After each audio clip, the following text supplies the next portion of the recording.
Welcome back to a brand new No BS crypto news video where I bring you crypto news every day in the most no BS kind of way. What a momentous day we have had today, guys. 11 out of the, proposed 14 Bitcoin spot ETFs have been finally approved. Fantastic stuff, but today we're not touching on that, or at least not in the angle you might be thinking of. Today, we are setting our sights on a new angle, the next target. I'm going to eye roll here because I'm exhausted talking about these ETFs, but Ethereum ETFs are now on the horizon to be possibly approved this year.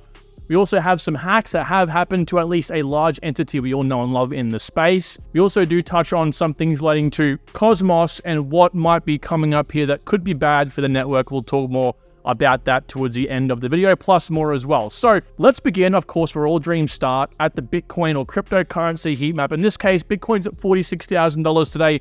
Interesting because, of course, we all anticipated it to blow up. Some speculate maybe the fake news from the SEC yesterday posting, hey, we got hacked, this is fake news, the ETFs haven't been approved yet, possibly nullifying all the effects that might come for Bitcoin, but trading is reportedly supposed to start tomorrow for these ETFs, so if that's the case, we might have a little bit of money come in, or people getting excited, or maybe we just do what I thought we would do and go down from here until the halving. So, in any case, Ethereum is up significantly. The standout mover here, almost 10% up in the last 24 hours. We do have some dark green projects over here as well, like Polkadot and so on. Interestingly though, Ethereum-based projects, Ethereum Name Service and Ethereum Classic are pumping hard as well. 38 and 33% respectively. We also have A-Star, Mantle, Pepe taking charge over here as well. ADA is looking on the move here, almost 60 cents. Immutable X as well. Overall, pretty green day for everyone involved. Beam kind of holding steady around this mark here. We've also seen Bitcoin SV, BitGet, and Stacks down, but when I say down here, we're down 2%, which is literally just a rounding error for cryptocurrency. So overall, bullish day. I think all eyes are on Bitcoin to see what happens next, but this might have sparked an altcoin run for all we know, okay? Maybe people took their profits already with Bitcoin. We'll see what progresses over the next week here. Again, I do think the next 3 months will likely be a bit of a retracement until halving. Let's see what happens. Our first bit of news today, spot Ethereum ETFs. Oh my God, I'm so drained talking about these ETFs. We've been covering the Bitcoin ETFs extensively. Now, of course, 7 hours ago, this report was made, and already we have these people going, okay, well, what's next? Let's look at Ethereum. Let's let Bitcoin have its day. Let's just calm down for a second here, right? Anyway, people are saying that the ETFs for Ethereum are looking like a stone throw away. We have a couple Bloomberg analysts here.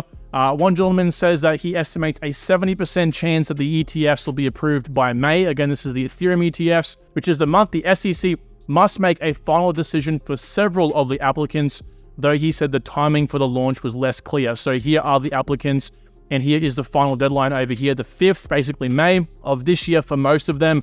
VanEck, ARK, Hashdex, Grayscale, Fidelity, and of course BlackRock in here as well.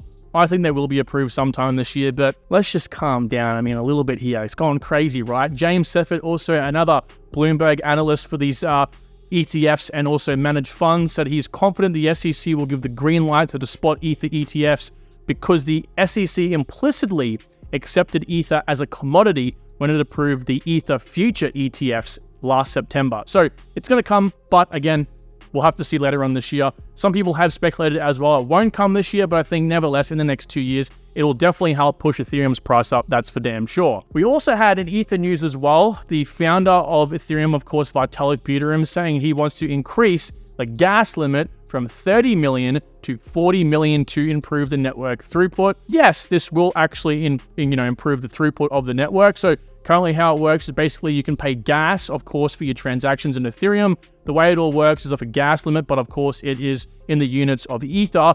30 million currently is the max you can go to. They want to push it to 40 million, which is like basically the largest increase, or the only increase we've had over the last 3 years when it comes to Ethereum's gas, which is good. Technically, it'll allow more transactions into the block, increasing the throughput, which is good, but also it will allow people to pay more for their transaction fees, which I think over time, once demand catches up, might actually put more stress on the network. But either way, we'll see what happens here. Ethereum just really annoys me when I try to use a network, right? It's just like $50. $70 for a transaction. I don't even want to bother. Now, the next news, we had CoinGecko reportedly being hacked on Twitter as well.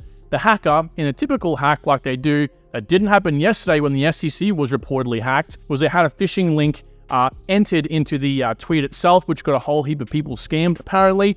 And obviously, CoinGecko is looking to rectify this solution or the problem. They have apparently already. At least it's been a fair few hours since this came out, and they did tweet about their account being hacked as well and compromised. So I want to point out, guys, hacks will continue to come up over the next 2 years. I've said this profusely over the last few weeks here. You have to be aware, never ever click on a link, especially if a link comes out of nowhere for a project on Twitter, Telegram, wherever, because hacks happen. And if you click the link, you don't know what can be stolen, especially if you do connect your MetaMask account. Now, Twitter, and yes, I refuse to call it X, appears to be phasing out NFT profile picture support. So previously, you could have uploaded or at least synced your NFT to Twitter itself, and then you could have got this really cool hexagon-looking profile picture. I know how cool, right? Opposed to the regular circle one. In this case, they're looking to remove that and remove the support for NFTs. Now, I think over here, Elon Musk said something like, when they first came out many years ago, or a couple of years ago, he said, Twitter is spending engineering resources on this BS while crypto scammers are throwing a spam bot block party every thread. So I don't know if he's been too keen on it. Of course, he now owns Twitter since that was mentioned or that tweet was released. But obviously he's phasing it out, so he doesn't think too fondly of it still. So this didn't really bother me too much when I first heard about it or read the article. But there was a crypto founder mentioned in this article. He said that essentially he thinks this is a step backwards for crypto, and the way he was kind of phrasing it was like it's the be all and end all. But he said, and I do agree with him, that of course any adoption or utility that pushes itself backwards, a step back is always a step back, right? So it's not a good thing. Nevertheless, it's not a major thing either. Now, the tiny little bit of Bitcoin news I do want to touch on today regarding the ETFs is that crypto leaders foresee maturation after spot Bitcoin ETF approval amid volatility concerns. Basically, a whole bunch of these crypto founders came together and, voiced their support for these ETFs. And finally, we have them and things like that. So we had the Skybridge Capital CEO, Binance new CEO, Grayscale, Coinbase, Fidelity, Van Eck, and even the Tether CEO. They all chimed in and said, hey, this is fantastic news for crypto adoption and Bitcoin adoption in general. So, of course, short to mid-term volatility obviously isn't too much warranted when in the next 5, 10, 15 years, we're going to have like maybe 10, 15, 20% of all Bitcoin held in these ETFs. The only problem is when we have a large majority of Bitcoin in the hands of a very centralized thing, ETFs, it's a little bit counterintuitive, isn't it? Hey, we want decentralization, but yet, 10, 15, 20% of all Bitcoin ever existed is actually managed by ETFs. A little bit interesting. Also, by the way, Coinbase, if you didn't know, is a custodian for 8 out of the 11 approved ETF issuers, which is very interesting. Bit of criticisms come out about this, of course, because that kind of centralizes things, but nevertheless, I think Coinbase is a pretty reputable company, and they're, of course, publicly traded and things like that, so it does give them more validity, more scrutiny. So, of course, I think it's going to be anyone. I think that's probably going to have to be, of course, Coinbase. Also, JP Morgan CEO, we all know Mr. Jamie Dimon, says Bitcoin doesn't have value. What's new? I don't want to touch too much on this, but he did mention down here, he said there's no value if you're buying and selling Bitcoin. What is the man talking about? There's no value if you're buying and selling Bitcoin, and yet you use USD to buy and sell things all the time. That inherently is value. So I don't know what he's really talking about here. I guess, Bitcoin isn't really up to speed with all the payments, or at least the way it could be adopted in payments as it could be. It's still being used right now, that's for damn sure. But again, his point here makes no sense. I think the guy just absolutely just spews BS 24/7. He even said that the Bitcoin network at one point could have had an increase in supply. It can go past the 21 million tokens. So yeah, but either way, despite this, actually it's interesting because JP Morgan is one of the banks that has been named as an authorized participant for BlackRock's ETF. So hey, that's quite interesting, right? We'll see if he suddenly changes his stance like we've seen with Jim Cramer as well. The last bit of news today I will share regarding the Bitcoin ETFs is in regards to the Bank of England heads here telling Parliament that Bitcoin is too inefficient for use. So the Bank of England's governor, Andrew Bailey, and also the deputy governor, Sarah Breeden, said in their own two ways that Bitcoin, as Mr. Andrew says over here, it's not going to take off as what he might call a cool financial service. For instance, using Bitcoin as a payment method is pretty inefficient. I mean, I think right now he's correct. Of course, it makes total sense, but over time, we'll see how this progresses. Also, the Deputy Governor, Sarah, mentioned that she thinks that the lack of regulatory framework is hindering the progress of cryptocurrency in traditional finance. but the situation was changing. So she kind of had a bit more of a positive stance than he did. But of course, he had this sort of kind of outlook on Bitcoin that, of course, I believe is actually warranted right now, right? It's not really ready for mass adoption, especially with these inscriptions being on the network as well. So either way, they kind of told us to the UK Parliament Treasury Committee over here. So yeah, I don't think Bitcoin's going to be adopted most definitely, at least in the UK anytime soon. However, I must say the stablecoin regulations are expected to come into force in the UK in 2025. So that I think will be the stepping stone for a lot of regulation in crypto is stablecoins first, like we've seen with MiCA, markets in crypto regulation over there in the EU, now over here in the UK for stablecoins. So we'll see where this really takes the industry. Also, FTX's bankruptcy estate plans to sell dozens of properties in the Bahamas, including SBF's luxury Orchid penthouse. So this is important for you to know, especially if you were involved in the FTX debacle, because funds from any sales would be applied to the pool of funds meant to be distributed back to FTX customers,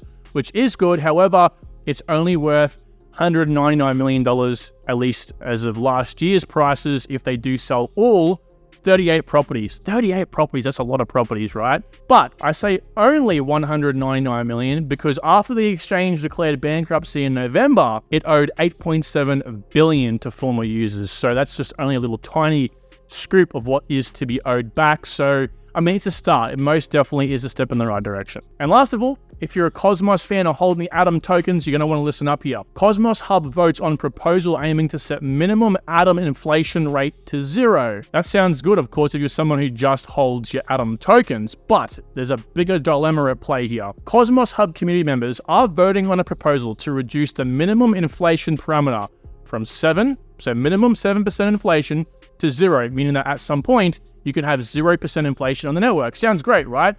If approved, Atom inflation will steadily reduce to 0 if more than 2/3 of the tokens are bonded on the network. So the way that Atom works, the way that Polkadot works, is the more you have staked, the less inflation basically is on the network, okay? Because they want to incentivize people to stake their tokens. So this comes after the community recently accepted proposal 848 concerning Atom supply and established a cap on the maximum inflation rate at 10%, bringing it down from 20% with the goal to tame token emissions. So the reason why inflation is good for a cryptocurrency is because that is what's rewarded to the validators or the miners to, obviously want to participate in consensus. That's like almost like you're going to work and getting paid from your boss. You do the work, you get paid for the work. So inflation is good. Now, it was good to see they brought it down from 20% to 10%, meaning that it could only really be between 7 and 10% inflation. I think that's healthy. Of course, depending on how much was bonded to the network, depending on where it sat. But in this case, if it goes above 67% bonded, so if 67% of the network is actually staked up, it will now, at least if this is proposed, this new update, go all the way down to 0%. So of course, the more that's staked, the lower it will go. But that's a problem because the lower it goes, the less incentivized these miners or validators in this case are to stake or to participate in consensus, secure the network, okay? And that's bad because also the stakers or us, the bonders to those validators, we're not getting rewards either. So why bond? And then we unstake and then the reward goes up, okay? And the inflation comes back up again, so we can stake. And it just does not sound very good. And this was obviously mentioned over here by one of the, participants in the whole Cosmos ecosystem over here, Jacob. He pretty much reiterated that same point, right? It actually might not be good for the network. However, there is a proposal that states Cosmos Hub is looking to look to other revenue streams for servicing consumer change linked to the hub that could be used to compensate stakers in the case the hub reaches a level of no inflation. I don't know at what percentage that would be. So obviously it'll come down from whatever it might be, like 7% or 10% at one point. After it's about 67% staked, and it'll slowly go down to 0%, maybe up to 90% staked. And at that point, maybe the miners, or in this case, the validators and the delegators like you and I, can be rewarded based on, maybe another way they can, chop up some fees for the network, for example, okay? But either way, I don't really know about this update, so we'll have to see how it, goes out. And of course, this is a very touchy subject, right? When it comes to economics or cryptocurrencies, no one's really done it before, right? We have traditional economics, but no one's done anything with distributed economics. So this can be a touchy subject. So We'll see how it plays out for Cosmos. Fingers crossed it is for the better, but they're going to have to overcome a very big hurdle if this is approved, I'll tell you that much. With that being said, everyone, thank you so much for watching right to the very end. And if you've made it this far, you'd be crazy not to hit the like on the video now. And until tomorrow, I'll talk to you all soon. Take good care. Bye.